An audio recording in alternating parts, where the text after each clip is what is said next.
Bem-vindos à série especial de entrevistas do 24º Prêmio ANEFAC FIPECAF Troféu Transparência 2020.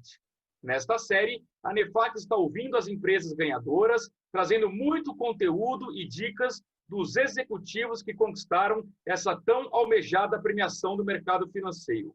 Ainda nesta série, a ANEFAC também está ouvindo os patrocinadores. E hoje nós temos a honra de entrevistar Cláudio Camargo, que é sócio da EY, responsável pela área de auditoria da EY no Brasil, a EY que é patrocinadora do Troféu Transparência 2020. Cláudio, seja bem-vindo, tudo bem?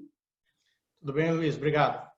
O que representa para vocês da EY ser patrocinadora de um prêmio tão importante no mercado financeiro?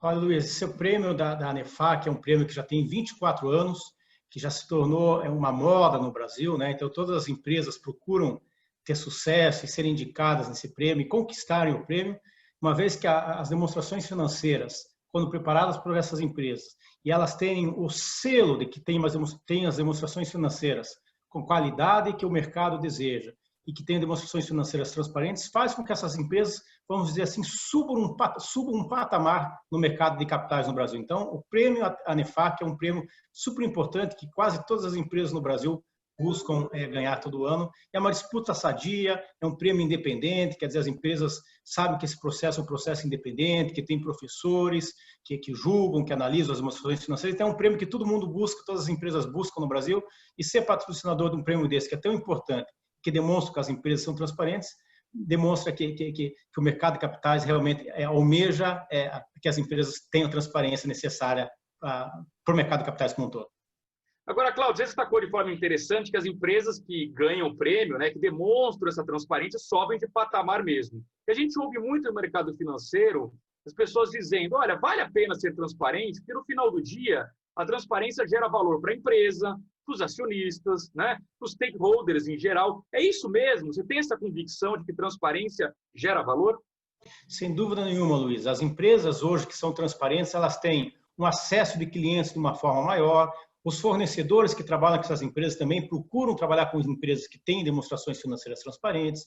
Eventualmente, as empresas que têm demonstrações transparentes podem entrar numa transação no mercado de capitais, e o mercado de capitais vai exigir que essas empresas possuam demonstrações financeiras transparentes. Portanto, a demonstração financeira das empresas de uma forma transparente, objetiva, com informações que demonstrem a natureza das operações, o resultado das operações da empresa, é fundamental para que essas empresas tenham perenidade e sucesso nas suas operações no futuro, né? Agora, Cláudio, você que é responsável pela área de auditoria da EY no Brasil, você já deve ter visto ao longo dos últimos anos uma grande evolução nas demonstrações financeiras das empresas, né? Tanto acho que em termos de quantidade de informação, como em termos de transparência. Você poderia destacar para a gente essa transformação do mercado? Olha, Luiz, é uma pergunta bastante interessante. A gente não pode confundir volume de informações com informações financeiras transparentes nas demonstrações financeiras. Então, as empresas têm que ter o cuidado suficiente de divulgarem, sim, demonstrações financeiras transparentes, mas não de colocarem muita informação na demonstração financeira que não agregue valor para demonstrar a natureza das operações, o resultado das operações da empresa. Então, as empresas têm que tomar muito cuidado de divulgar nas demonstrações financeiras exatamente aquilo que é importante, de forma objetiva e essencial para que os diversos stakeholders possam entender as demonstrações financeiras dessa empresa. Então, uma coisa que vem acontecendo no futuro é que as empresas estão aprendendo a não simplesmente copiarem informações gerais e inserirem nas demonstrações financeiras, mas sim analisarem o que é importante para os diversos stakeholders que vão ter acesso às demonstrações financeiras, poderem analisar as demonstrações financeiras. Isso vem acontecendo no mercado, né? Então, as empresas têm procurado customizarem as suas demonstrações financeiras para deixarem de forma bastante objetiva as informações que são estritamente necessárias para que os stakeholders possam analisar as demonstrações financeiras das empresas. Ô, Cláudio, do ponto de vista de quem faz a auditoria, o mercado brasileiro está maduro? A gente tem o mesmo nível de transparência contábil, por exemplo, que outros países? Vem evoluindo bastante, Luiz. Como todo mundo sabe, o Brasil implementou IFRS, Práticas Contábeis Internacionais, como Prática Contábil no Brasil, a partir de 2010 no Brasil. Então, nós temos basicamente 10 anos de IFRS implementado no Brasil. E o IFRS fez com que as empresas possam ser comparáveis. Nós podemos comparar uma empresa de papel, por exemplo, no Brasil, a sua demonstração financeira, com uma empresa de papel no Japão, com uma empresa de papel na Finlândia, com uma empresa de papel na Alemanha, por exemplo. Por quê? Porque todas elas preparam demonstrações financeiras com base em IFRS. Então, isso foi um processo gradual, quer dizer, desde 2010 as empresas vêm preparando demonstrações financeiras com base em IFRS e, obviamente, que as demonstrações financeiras vêm evoluindo, com divulgações que são requeridas pelo IFRS, mas também com melhoria na qualidade dessas divulgações da empresa. Então, é um processo que vem tendo uma evolução desde 2010, ainda tem alguns espaços para melhorar. Por exemplo, todo ano tem divulgação de pronunciamento contábil novo. Em 2019, nós tivemos o pronunciamento contábil de IFRS 16, que é um pronunciamento contábil de leasing, de arrendamento mercantil, que foi um pronunciamento novo. As empresas tiveram que fazer divulgações adicionais em relação ao IFRS 16. Isso acontece todo ano. Então, é um processo em constante evolução. Eu acabei de mencionar, né, que as empresas não podem confundir divulgar muita informação da demonstração financeira com divulgar informações que não são necessárias. Eu acho que ainda tem muito espaço para as empresas no Brasil de melhorar um pouquinho as demonstrações financeiras, de excluírem aquilo que não agrega valor nas demonstrações financeiras e transformar essas demonstrações financeiras mais objetivas e mais claras. Então, ainda tem espaço para melhoria, mas sem dúvida nenhuma que vem melhorando bastante nos últimos 10 anos. Agora, Cláudio, eu queria fazer um link com a tecnologia, né? A gente vê a transformação digital em várias áreas de diversas empresas. Imagino que tanto na questão da auditoria quanto na demonstração financeira, a tecnologia está cada vez ganhando mais força e estamos num ano completamente atípico de pandemia, que acelerou, inclusive, a transformação digital na grande maioria das empresas. Que link se poderia fazer entre a expansão da tecnologia e esse momento de pandemia? Poxa, primeiro eu falo um pouquinho sobre a tecnologia em si, né, Luiz? A tecnologia hoje é vital para qualquer empresa. Sem tecnologia de informação, de modo que a empresa possa capturar as diversas fontes de informação que existem dentro da empresa de uma forma segura e rápida, você não consegue preparar demonstrações financeiras transparentes. Então, todas as empresas que têm sucesso, que participam do prêmio da ANEFAC, com certeza devem ter áreas de TI, áreas de informação dentro da empresa para poder capturar essas informações de modo a prepararem demonstrações financeiras transparentes. E você mencionou bem, no momento que a gente está vivendo hoje, de pandemia, a tecnologia da informação se torna mais importante ainda. Por quê? Por exemplo, muitas empresas hoje transacionam através de vendas online. Então, se não tivesse venda online, como é que as empresas iam sobreviver nessa época de distanciamento social? Por exemplo, nas empresas de auditoria, hoje nós fazemos procedimentos de auditoria à distância, nós não estamos mais na empresa olhando documentação, como a gente via antes, pessoalmente. Então, temos que fazer procedimentos à distância. E se não fosse a tecnologia da informação, isso seria muito mais difícil.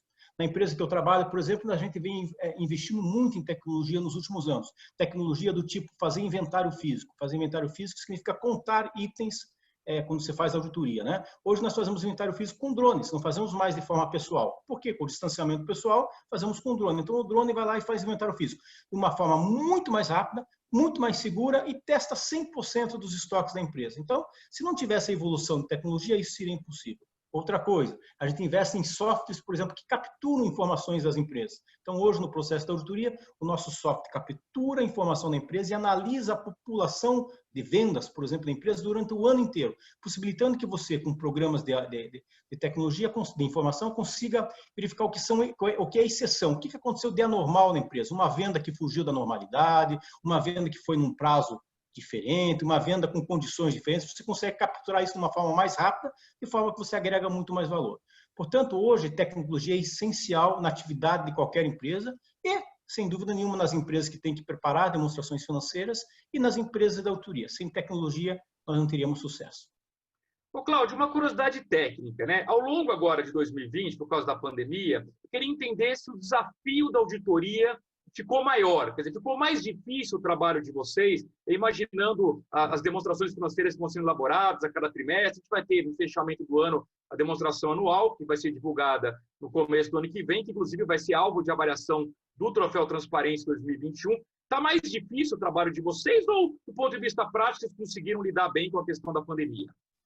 Tudo na vida tem ponto positivo e negativo, né, Luiz? Obviamente que de um lado fica mais difícil você executar o trabalho porque você perde aquele contato pessoal com o seu cliente que prepara as demonstrações financeiras. Então, quando você está fazendo auditoria, às vezes no contato pessoal você pode identificar eventualmente algum erro na demonstração financeira, pelo modo como o cliente age, pelo modo como ele responde para você. Então, aquele contato físico ajuda o auditor a identificar, às vezes, determinados itens que precisam ser alterados ou ajustados nas demonstrações financeiras. Mas, obviamente, que as empresas de auditoria vêm investindo muito em tecnologia para possibilitar que, nesse período de distanciamento social, os procedimentos de auditoria pudessem ser efetuados. E as empresas de auditoria acabaram se adaptando a esse período. Por exemplo, o auditor sempre teve que obter um negócio chamado carta de representação, que é onde os clientes nos confirmam que entregaram toda a documentação que o auditor solicitou, que eles possuem controles internos, uma estrutura de controles internos adequada. Esse era um documento que o cliente assinava manualmente e o auditor sempre exigiu que fosse assinado manualmente. Num período de pandemia, num período de distanciamento social, o auditor passou a aceitar esse documento assinado de forma eletrônica. Então, tem coisas que foram positivas, se é que podemos dizer que alguma coisa positiva aconteceu na época de pandemia, mas foi a aceleração do uso da tecnologia nos processos de auditoria e nos processos de preparação das demonstrações financeiras da empresa. Então, as empresas tiveram que investir mais em tecnologia e as empresas de auditoria também tiveram que reforçar ou acelerar esse processo de investimento em tecnologia para poderem fazer a auditoria de uma forma distante, agora não fisicamente nos clientes. Estamos conseguindo fazer os trabalhos de uma forma adequada, mas muito em função do investimento em tecnologia que foi feito nos últimos anos e especificamente acelerado nesse ano de 2020. Cláudio, voltando na questão da transparência, uma outra curiosidade minha, né? Os clientes, de uma forma geral, recebem bem os apontamentos dos auditores, quando eles colocam, olha, aqui está uma questão que pode até estar dentro de uma norma, mas não está muito transparente para aquele acionista que aponta final, um stakeholder que vai receber aquele balanço. Você tem percebido um amadurecimento também do lado dos clientes para receberem sugestões e dicas das auditorias para melhorar essa transparência? Luiz, eu sempre achei que os clientes sempre atenderam e sempre aceitaram de uma forma adequada e bem essas recomendações dos auditores. O que os clientes não gostam e que os auditores têm que aprender a não fazer é efetuar recomendações aos 45 do segundo tempo, ou seja, quando a empresa está prestes a divulgar uma demonstração financeira, o auditor informa, puxa, eu entendo que tem que ser feita alguma modificação. Aí o cliente vai ficar chateado e com toda a razão. Então, os clientes, no meu modo de entender, sempre aceitaram de uma forma adequada. O que os auditores têm que aprender a fazer, e vêm aprendendo com o passar do tempo, é acelerar esse processo de conversa, de discussão com os clientes, para que eles possam aprimorar as demonstrações financeiras. O que os auditores não podem fazer é chegar, num último momento, quando o cliente está prestes a divulgar a demonstração financeira, requerer alguma alteração na demonstração financeira, e o cliente, com toda a razão, fica chateado. Então, os auditores têm que aprender a não fazer isso aos 45 do segundo tempo, né? Bacana. Cláudio, para a gente encerrar a entrevista, quero explorar um pouquinho mais da sua experiência, porque todos os anos a gente vê centenas de empresas que tentam ganhar o troféu Transparência, muitas batem na trave, quase chegam lá e não conseguem, né? Eu queria, aproveitando a sua experiência, deixasse aqui algumas dicas, algumas sugestões de como essas empresas podem melhorar, desde a governança corporativa até a transparência da demonstração financeira mesmo, efetivamente, para que no futuro elas possam conquistar o troféu Transparência. Primeira coisa é se planejar, Luiz. A empresa não pode deixar para fazer esse processo de preparação e melhoria dessas demonstrações financeiras no final do ano. Normalmente as empresas preparam demonstrações financeiras perto de 31 de dezembro, que é o ano calendário, né? Então as empresas precisam se preparar para fazer isso. Por quê? Porque uma demonstração financeira muito bem elaborada e elaborada de forma transparente, ela precisa capturar informações nas diversas áreas da empresa. E às vezes determinada área não está preparada para prover aos preparadores da demonstração financeira a informação que é requerida. Então, a empresa tem que se preparar com antecedência. Não pode deixar para fazer isso na última hora. Tem que se preparar durante o ano para que possa ter controles e ter áreas preparadas para gerar essas informações para as demonstrações financeiras. A segunda coisa que eu mencionei também rapidamente é sobre a objetividade das demonstrações financeiras. Ainda temos no mercado, no Brasil, muitas empresas que preparam demonstrações financeiras, incluindo muita informação que não é requerida. Vou dar um exemplo. Nós temos um item que se chama provisão para contingências, onde a empresa tem que descrever as principais contingências que a empresa tem. Contingência que tem uma expectativa de perda provável, uma contingência que tem uma expectativa de perda possível. E, às vezes, a empresa descreve o histórico inteiro daquela contingência. Tem uma contingência trabalhista que aconteceu em 1970 e foi julgada em 1971, em 1972 o juiz deu ganho de causa, em 1973 deu a perda de causa, e conta toda a história. Para que contar toda essa história? Isso não vai interessar muito ao leitor da demonstração financeira. A empresa pode preparar essa demonstração financeira com a mesma informação de uma forma mais objetiva. O que é a contingência, qual é o risco de perda, como é que ela foi analisada, pronto, qual é o valor, para que o leitor possa ter informação. Então, são itens que ainda as empresas podem preparar para ter uma melhor objetividade nas demonstrações financeiras. E, por último, uma terceira dica, as demonstrações financeiras são comparáveis. Então, as empresas que têm natureza de operação, que são similares a outras empresas no mercado, e outras que, eventualmente, já têm um ganho troféu transparência, elas podem fazer um benchmarking.